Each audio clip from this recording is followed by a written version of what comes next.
For now, let's go straight to the login screen. All right. The login screen window is very simple. It just asks you to put your mail address and your password. Once you type it, click login, okay, you will get inside the main part of the Greenloop platform. This screen is pretty clean and simple. On the left side, you will see a menu. This menu is your main way to get around different parts of the platform. Now, an important thing to know is that what you see in this menu can change based on your role. For example, if you're an admin, a regular user, or a guest, different roles will have access to different tools and features, okay? Okay, then here in the center of the screen is where the main work happens. It's split into two big sections. First, you have companies. This is where you can add new companies and handle all the information on the platform. And second, you have value chains. This is the core of the platform. Here you can set up your project, check how they are doing, and use our tools to make them better. All the data and tools for your project live here, okay? One second, I just see a commentary.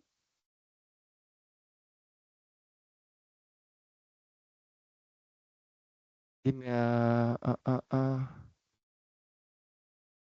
microphone.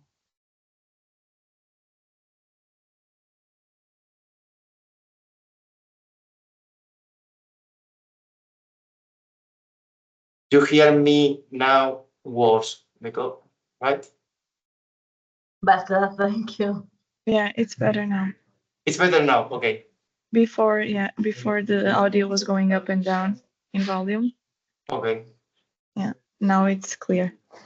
I need to repeat. It's okay, or I understood everything. okay. So we are in the company. Okay, the company. 1 second. Yeah. Okay. All right. Let's look at the company section. When you click it on the screen, it's split into two clear areas. Over on the left, you will see a map that you can move around on. This map shows all the companies that are signing up on the platform. Okay.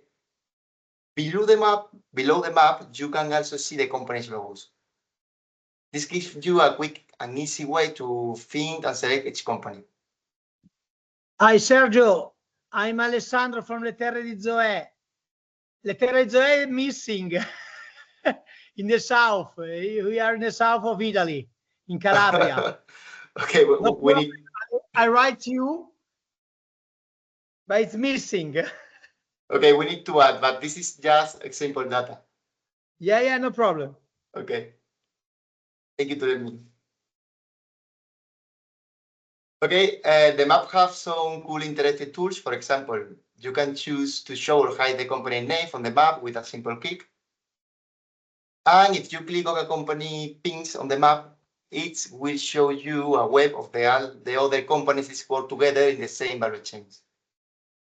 Now, if you look to the right side of the screen, there is a panel with more details. This panel shows you information about the company you have selected, and it also lists the specific projects or value chain it's part of.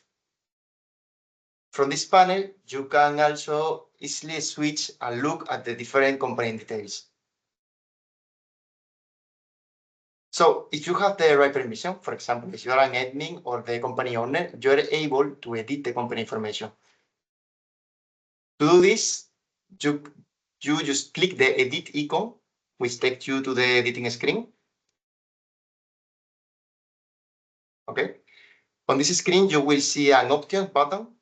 Clicking this button shows you the key things you can do here. You can add the company to a value chain that already exists. You can edit the company information, or you can delete the company. For this example, we will go ahead and pick the second option to edit the company info. This brings up a form where we can update the main details, like the company name, the description, its logo, location, and contact info. Can you click the edit company? Okay.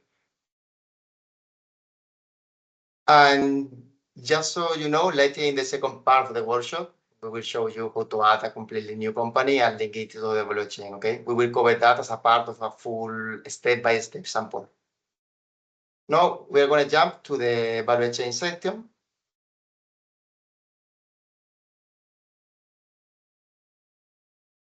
This is really the most important area of the Gridlock platform. When you first come here, you can see the 3 value chains we developed for the project. For this part of the workshop, we are going to focus on the biofarm value chain. By clicking on its picture, we can open it on the dedicated page. Okay.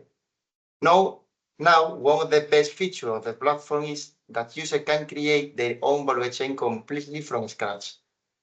This is much more than just showing data. It lets you build your own structure space where you can add different modules like business strategy, optimization, or sustainability. And you can set them up specifically for your own process or product. So the platform isn't just a place to show things. It's a workspace where you can build together. You can define the key parts of your value chain and easily share them with other partners. As we will show you in the second part of the workshop, creating a new model is a very practical and easy process. For our demo today, we created an example value chain focused on biofarm packaging. And the data you will see here is just for a demo. It might not be a real world data. Okay. So every value chain looks pretty similar. Let me walk you through the layout. At the very top, you will see a section that shows all the companies involved in this value chain. If you click on any of their logo or names, you can quickly jump to the company info page. Okay. And return to the value chain. Over on the right, there is a button that links to the Sustainable Solution Labs. This is a special module that we will explore in the more detail later. And just below that, you have an interactive map that shows you where all the companies in the value chain are located. And after the map, you get to the main content area. This is a panel with a menu that lets you click through the different modules of the value chain. Each tab opens a different section with specific information. And if you have the right permission, you can do a couple of things here. You can edit the content of each module. We will see exactly how to do this with an example in the second part of the workshop. And you can, this is a module. And you can also reorder the modules to change the order they appear in with this arrow. This flexible design means you can easily manage the information in each value chain. You can edit what's there or even create a totally new module if things change, okay? So to make it simple, you can think of this module as a place for all your details and structure. But the real power for analysis is in a separated area, the Sustainable Solution Lab. We separate these two things on purpose. It's a key part of the design. It's help you to keep your information structure in the modules and separate from your analysis and decision-making tools in the Sustainable Solution Labs. And we are going now to look at the Sustainable Solution Lab and everything it can do. So, okay, you can click to the Sustainable Solution Lab. Okay. In this example, I'm going to show you how two of our Sustainable Solution Lab work together. We will go through a full process from start to finish. First, we will get some real-time energy data from a sensor, and then we will use that data directly to run a simplified life cycle assessment. Here we will select the tool called Real-Time Environment Assessment, the first option. Sustainable Solution Lab, first option. And now we are going to get the data from the microwave sensor for a specific time in this example. Let's say you need to put the start data time. Can be February 6, time 10 to 11 in the morning. And select the sensor from the drop-down menu. Did you select? Okay, the microwave and data source. And click Retrieve Data, you can click. Okay, as you can see, the results show up in two ways. An interactive graph at the top and a data table below with the detailed number. And if you look at the middle, the total energy used for that time is calculated for us automatically. Okay. Next up, let's run a life cycle assessment, but with this data. We just click to go to LCI button, and this switch used over the LCI tool. Let's click to go to LCI button. Okay, what's great here is that the energy data we just got array pulling automatically into our list of energy source. So the tools are connected. So you can add the micro set. No, we need to add to other material for our calculation. Let's add polyethylene. In the search bar at the top, we will type polyethylene.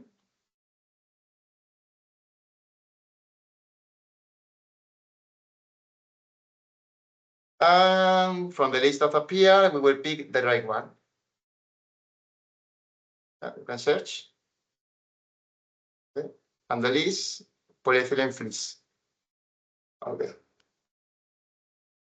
Now we need to tell the system how much each item we use. The energy amount is already filled in from our sensor data that we did before. And for the ethylene, we can click the and edit and type 10 kilos, for example. And we are almost done here. To finish the calculation, we need to choose which environmental impacts we want to look at. First, we open the categories tab. And from this list, we will select two. First, TAP, the terrestrial acidification potential, yes, and second, global warming potential over 1,000 years. Now we just click calculate LCA. And after a few moments, okay, a graph appears showing the environmental impact for each of the categories we click.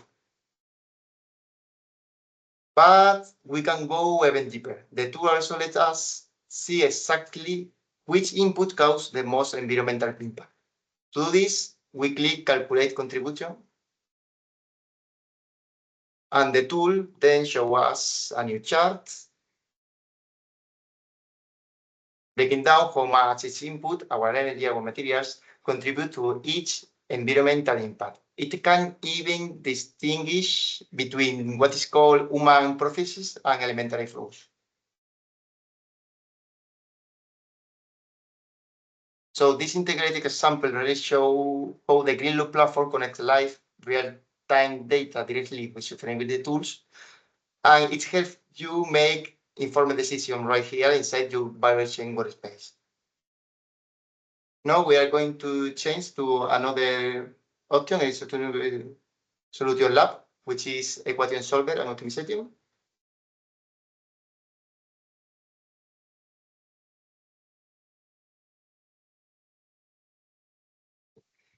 This tool allows users to define custom variables and equations and to work with their own data sets in order to build predictive or optimization models that are specific to their evaluation.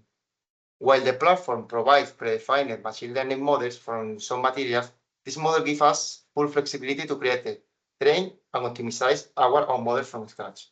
The key functionality include defining variables relevant to your process, creating equations that reflect mechanical, environmental, or operational logic, uploading dataset and training models, running optimization to find the best set of input parameters, and resolving equations for specific input values. Let's now go through a hands-on example using an evaluate chains. Okay, and in this interface, we have on the left, we define our model and equation, and on the right, you can see where we perform optimization or resolution based on them. We're going to create a model from the dataset. We click on the model stuff on the left and then add model. We'll load up a file called example model. The system will automatically detect the variable and target metric from the dataset. Can you show the model? Okay.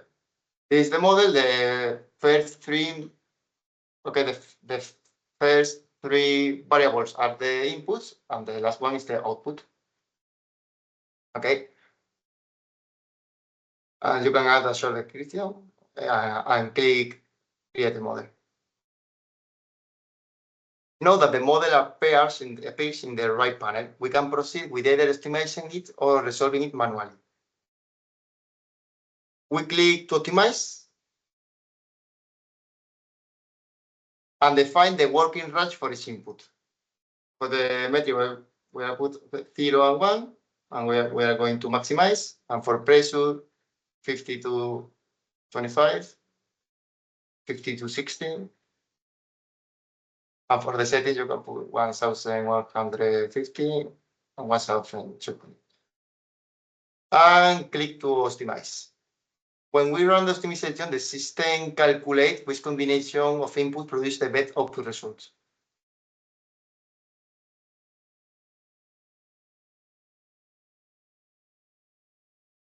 Okay, now we can see the result. We have the option to download the full Pareto from, because this is done with a model that uses genetic algorithm. So you have a list of non-dominated solutions. So you can download in this button, okay?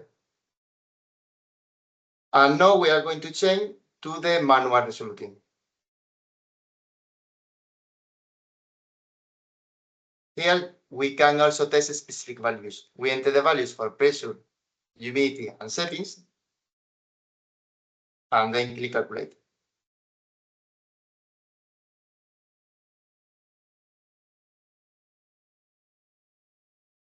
Okay. The result displayed, showing the outcome of the equation for this exact inputs. Okay, this is for a model. Now we are going to create a manual equation. We go to the equation tab on the left panel and click add equation. In this example, we will create a new equation called thermal deviation efficiency. In the expression,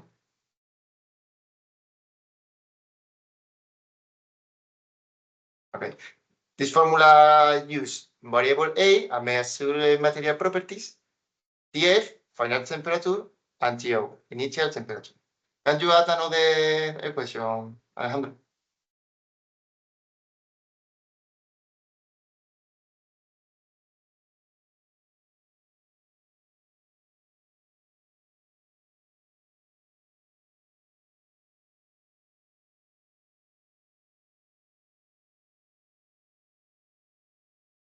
So now you can open in the optimization tab.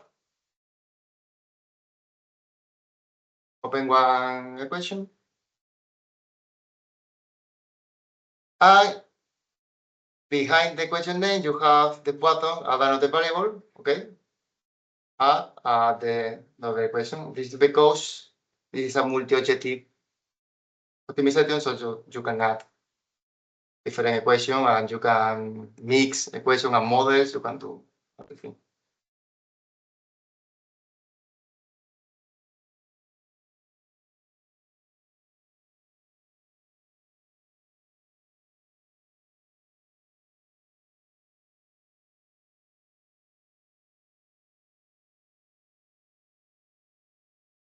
𝗙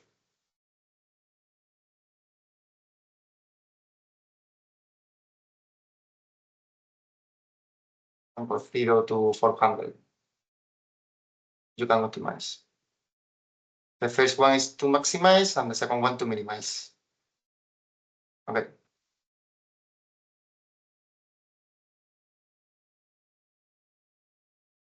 Perfect.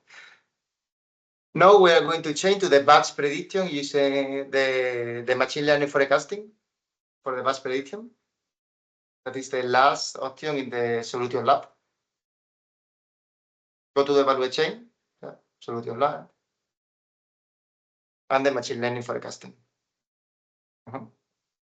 This section of the solution lab allows users to generate prediction on key material property within the value chains. Okay. This may include, for example, deformation in the web composite value chain, tensile strength in the biorubber value chain, elastic modulus for bioplastic. Here users have two options. use predefined models associated with each value chain, or apply a custom model previously trained and saved using the equation solver and optimization section, the section we just saw. This tool allows users to predict key material property either by entering individual values manually or by uploading structured datasets. In this case, we will demonstrate the second option, batch prediction using a JSON file. Once inside the tools main view, click on the load JSON button. This is the JSON we are gonna plot.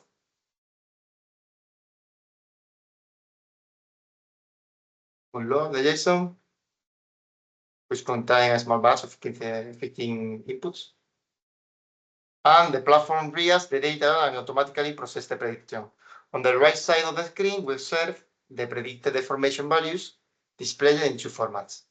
A structured table showing each input and its corresponding prediction, and an interactive graph visualizing trends across the full dataset.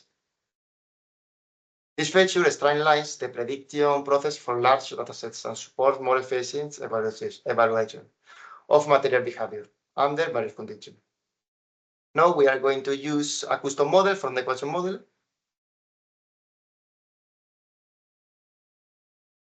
And we are going to use the model we previously created in the equation solver and optimization model. So you click the equation model and choose the metric. And now load the JSON to load the corresponding dataset. It's a JSON. I think this have 10 inputs, something like that. After a short moment of processing, okay, the system will display prediction on the right panel, just as it did within the predefined models. This example demonstrates the strength of the equation and the optimization model. On just a few steps, a user-defined model can be transformed into a fully functional machine learning prediction tool, capable of estimating not only material properties, but also economic costs, energy consumption, or custom KPIs defined within any given value chain. So to wrap up this part of the workshop, I want to leave you with the main idea of what makes the Sustainable Solution Lab so powerful. It's how everything is connected. Each tool we have seen, the data monitoring, the CI assessment, the machine learning, and the equation optimization can all be used on its own. But the real value shines when you use them together as a complete system. This means you are not just looking at information. A second, okay. And here again. I was saying that it's not only looking at information, you are actively building, testing, and improving your own value chain from the ground up, using the Greenloop platform to solve your own real-world challenge. And that move from using separate tools to an all-in-one workflow is the key. It's how we are going from simply managing data to using it to make smart, dynamic decisions that are truly built on sustainability and circularity. And this is the end of the first part of the workshop. So in the second part, we are going to do a guide step by step for how create a user, create a company, create a value chain, create a module. So if you have some question of this part, you can do now.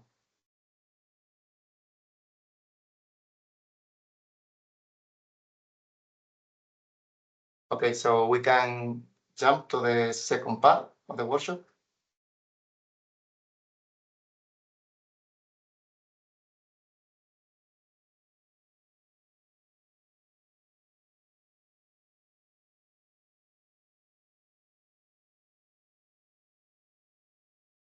Okay. In the second part, we will go through a complete step-by-step use case demonstrating how a new user interacts with the Greenloop platform from initial registration to actively using its core functionality. The scenario begins with the creation of a new user account, who will act as an owner of a new company, joining the platform. This functionality company named Greenloop will be added to the new value chain. Through this workflow, we will register a new user, create a new company profile, create a new value chain, assign the company to a value chain, create a new module with text and image, create a new module with video, and navigate and reorder the modules, okay? The fields we are going to is to register the user. Yeah, for the platform welcome screen, we begin by clicking the register button located in the upper right corner. Okay. This opens the user registration form where the following field must be complete.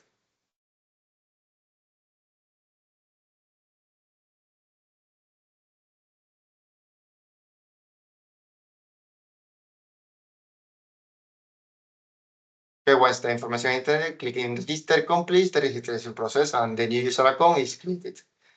This user will act as a owner of the new company we will register in the following step.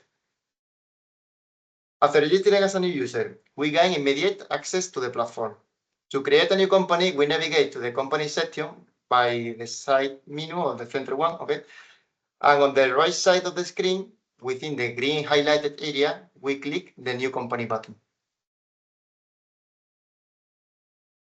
This action takes us to the company creation window where we can fill the necessary details.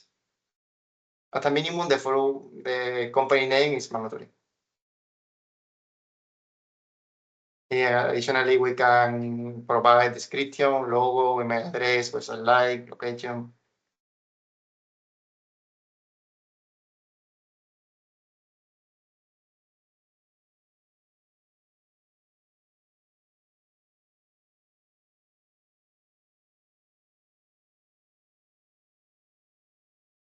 So you can edit the location.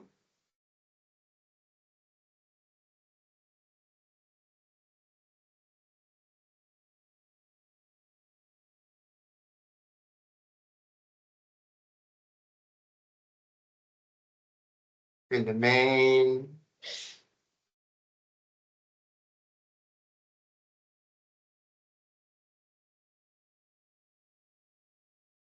And the link. Okay, and you can create the company as a new company. Okay. The company is not assigned to a blockchain at this stage. This assignment takes place after the company has been created successfully. Okay. Once submitted, the new company profile is created and becomes visible on the platform.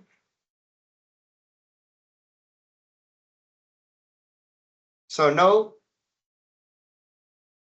to create a new value chain, we start by navigating to the value chain section by the left-hand menu. Then click the new value chain button, which opens the value chain creation form. This form includes the following files: title, description, mail, address, the value chain logo.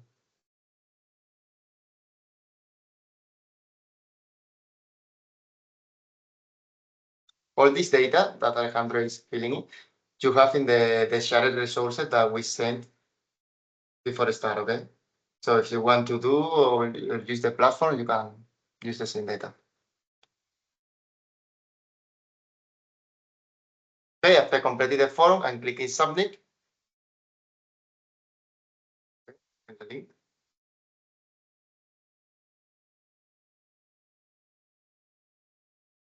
Perfect. Now the value chain is created and this completes the creation of your first custom value chain, which can now be configured via adding companies and new models. Now that we have created our value chain, the next step is to add the company workflow to it. To do this, click in options. Yes. Select a company, and from the drop-down menu, okay, and a list of available company will appear. Select the workflow and click Add Selected. This enables the company to interact with our modules and tools connected to this value chain. To enrich our value chain with content, we will now create a new informational module, okay? From the value chain page, click the option button and select new module.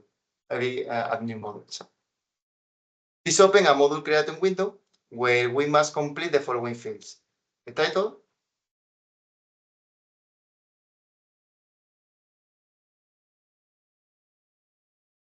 tag, and the template. Template you select from a set of predefined layout. Template define the arrangement of components, text, image, media within the module. Right? For this example, we can choose two component layout and create a template. Once the template is edited, we click on the first component and choose to add a text.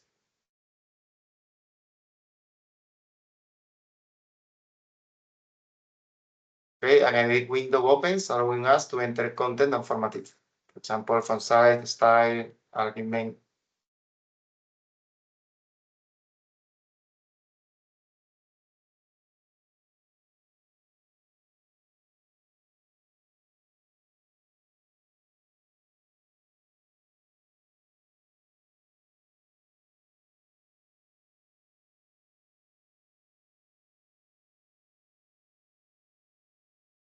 Okay, and now we choose to add an image.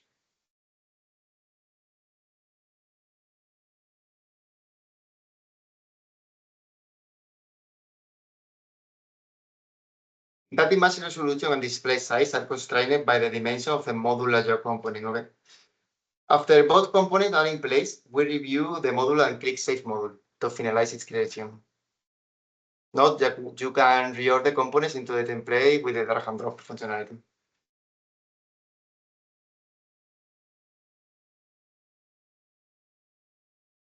Well, so you can create it.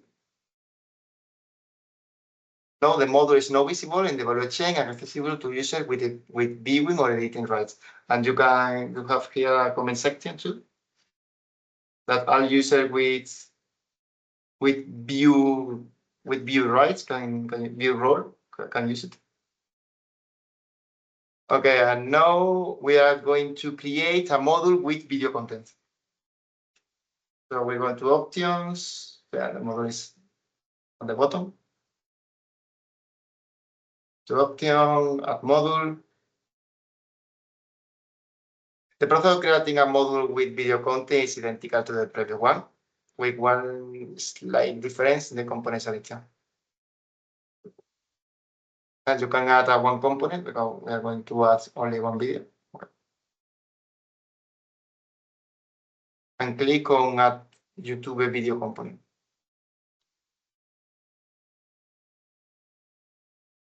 In this window, you need to enter a YouTube ID via link, okay? For example, this ID corresponds to the last part of this.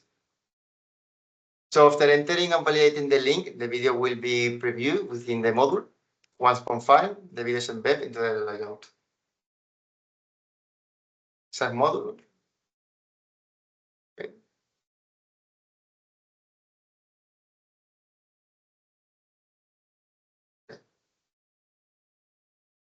Now we can return to the value chain. We can see now in the value chain view, a navigation menu is automatically generated on the bottom side of the map, providing quick access to any modules we have created. Each module appears as an item in the menu and can be accessed with a single click, streamlining the browsing experience of the user. Okay. Additionally, modules can be reordered to suit the desired structure or narrative of the value chain. This is done using the arrow icon located on the right-hand side of each module title in the interface. And the ability to reorder the module is only available to the value chain creator. User with the editing permission. And this feature ensures that content can be easily updated and presented in the most logical and impactful way. So with this, we finalize the second part of the workshop.